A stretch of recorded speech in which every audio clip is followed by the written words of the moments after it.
Our next speaker is Dr. Shea from Boston, who's going to talk about S1P, God darn, S1PI signaling promotes non-fibrotic resolution of lung injury. Thank you, and thank you to the organizers for giving me the opportunity to speak today. For the past few years, our lab has been interested in sphingosine 1-phosphate, or S1P, and how we think its ability to limit vascular leak in the early exudative phase of lung injury may also account for its ability to protect against the development of lung fibrosis later on. So we think that vascular leak is important in the development of lung fibrosis, and let me explain to you why we think that's the case. So this is a very simplified schematic of a lung unit. We have an alveolus lined by epithelium sitting next to an adjacent capillary. In the setting of lung injury, there's loss of the alveolar epithelial layer.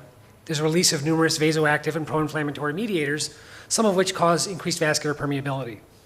There's then extravasation of plasma components into the air spaces, and among these are the clotting factors.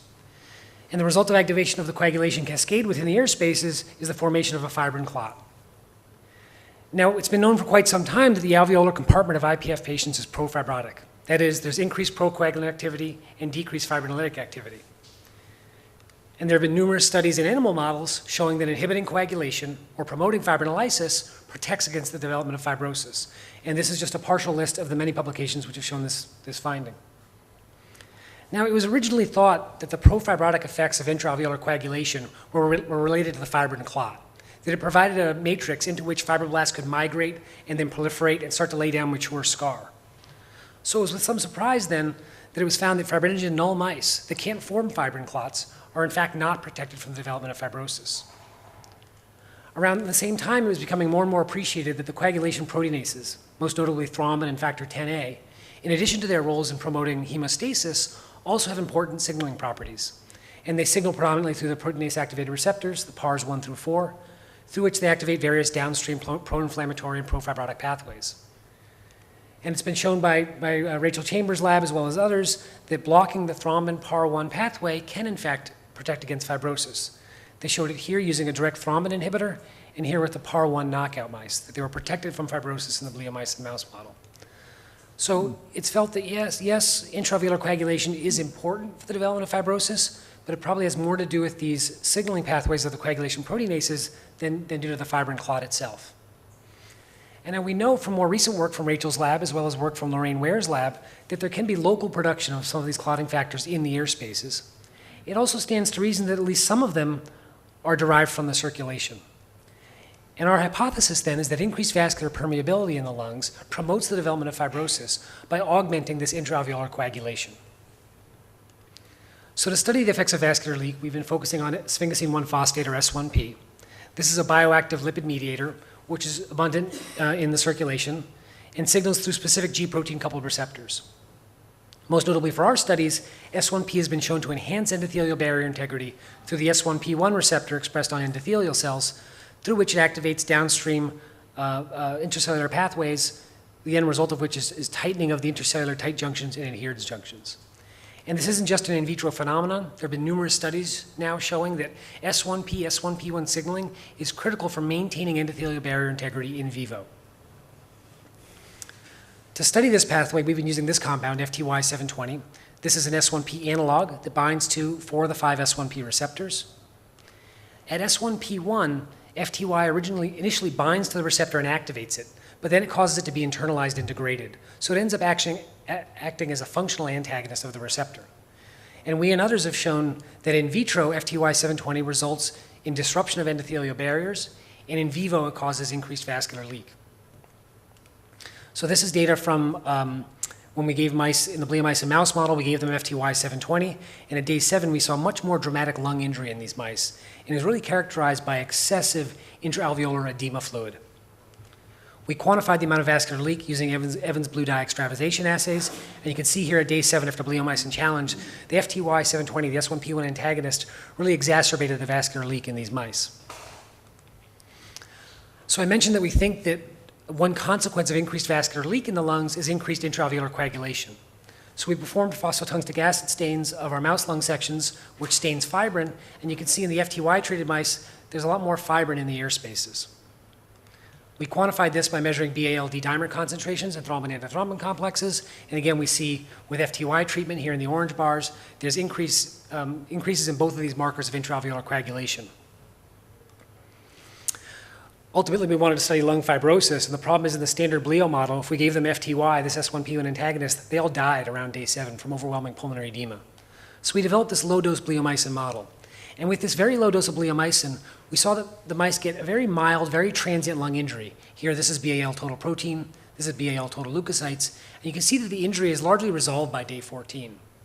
When we add our S1P1 antagonist to this low-dose bleomycin model, we get much more severe and persistent lung injury, and we get much more severe and persistent intra-alveolar coagulation. And as a consequence of this more severe, more persistent lung injury, we get more fibrosis. These are the trichrome stains at day 14. And after this low-dose bleomycin challenge alone, we get very little collagen deposition. But when we add our S1P1 antagonist, we get much more fibrosis.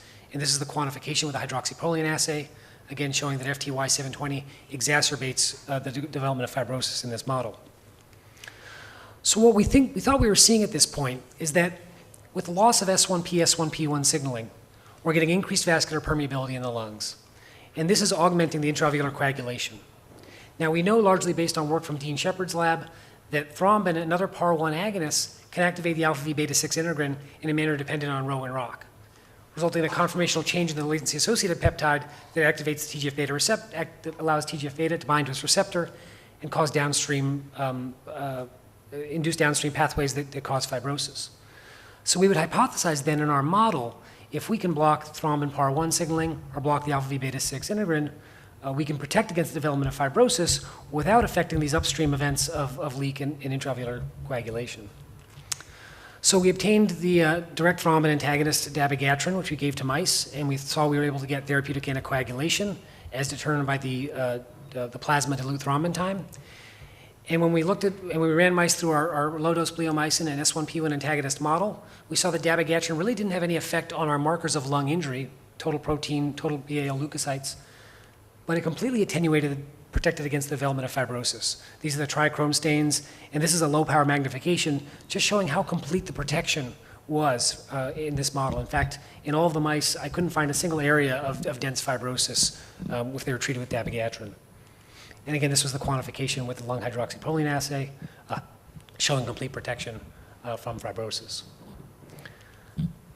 So similarly, we've been lucky to work with Sheila Violet at Biogen, and they gave us the anti-alpha V beta 6 blocking antibody to use in our model.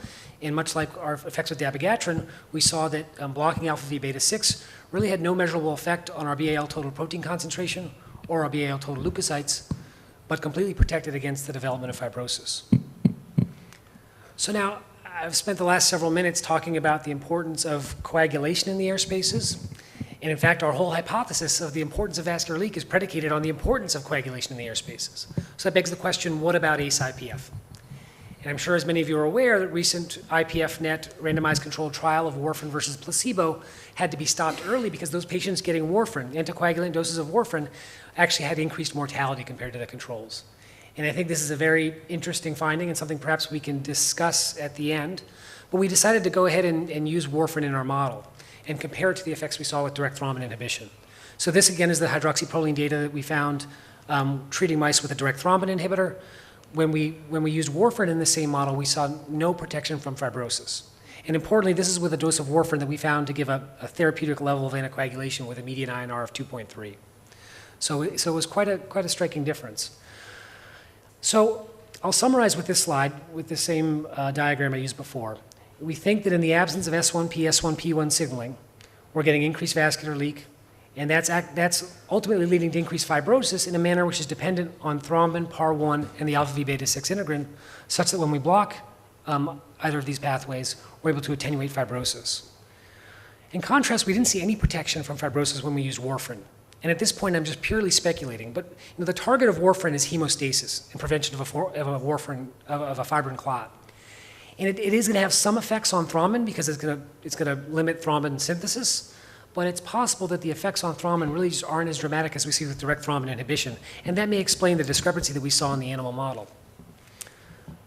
So I will, and the other thing we'd hypothesize is that perhaps if we can go upstream of that and maybe attenuate the vascular leak early in lung injury, perhaps by augmenting S1P, S1P1 signaling, we could perhaps limit this profibrotic milieu in the air spaces, and in doing so, allow for reepithelialization and a non-fibrotic resolution of lung injury. So I'll stop there, and I'd just like to thank all the members of the Tager Lab, particularly my mentor, Andy Tager, and all those who've helped out with this work and our collaborators. Thank you very much.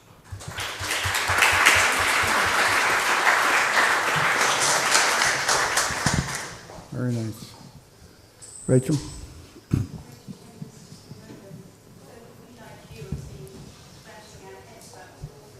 Rachel, that's not on. Put that down.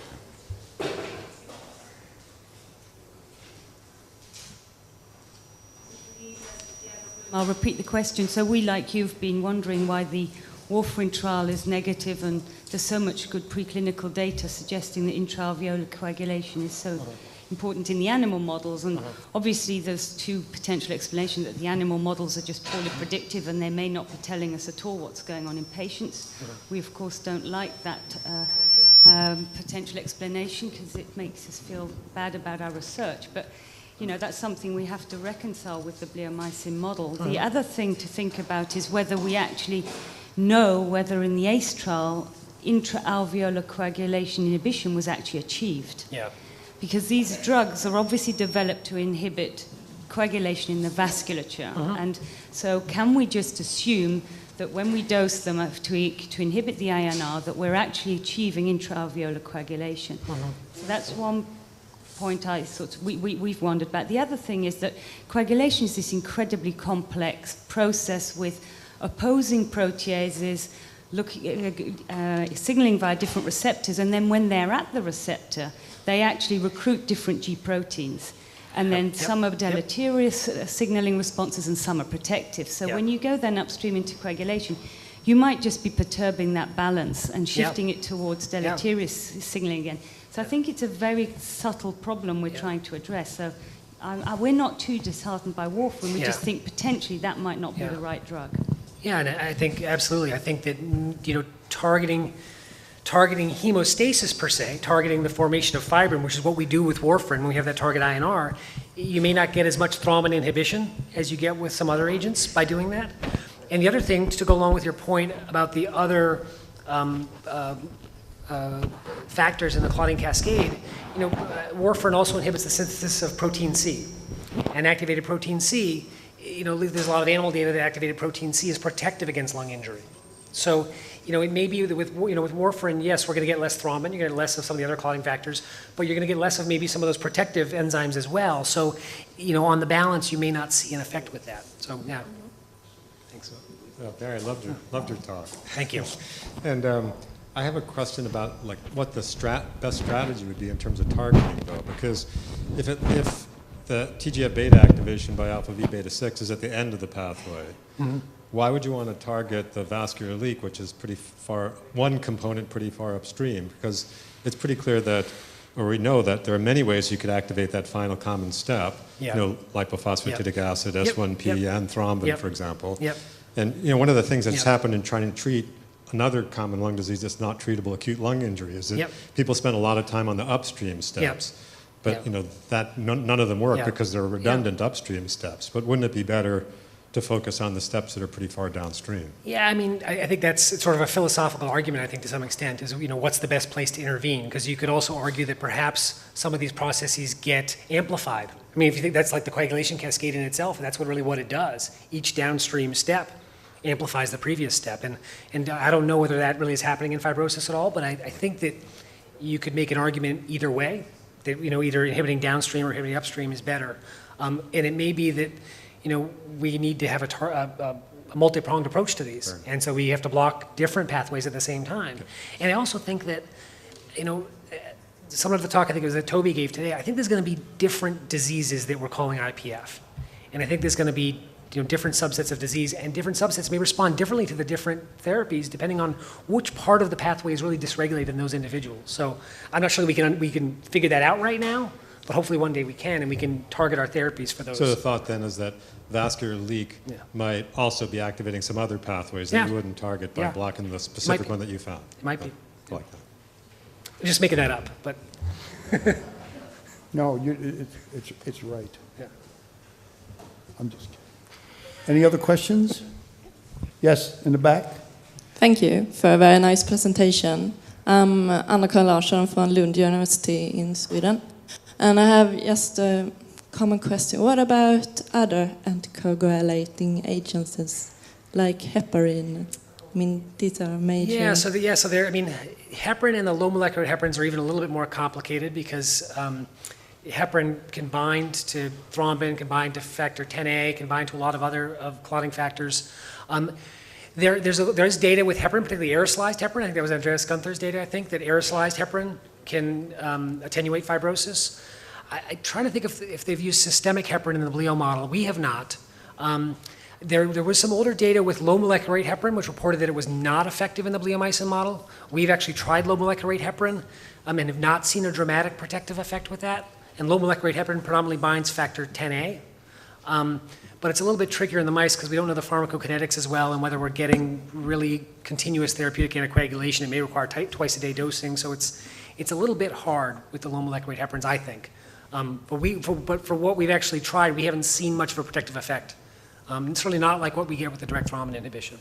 No, I agree, because it seems that heparin needs to add on effects. And Yeah, I mean, and heparin also has, heparin does have other potential antifibrotic effects, and some have postulated that maybe that's why the Kubo study was positive. When those patients got admitted, they were on warfarin when they got admitted to the hospital. They were put on IV low molecular weight heparin, and the heparins can have antiproliferative effects as well. So there's been some thought that maybe that could be contributing too. So anyway. Thank you. Okay. Thank you, Dr. Shea.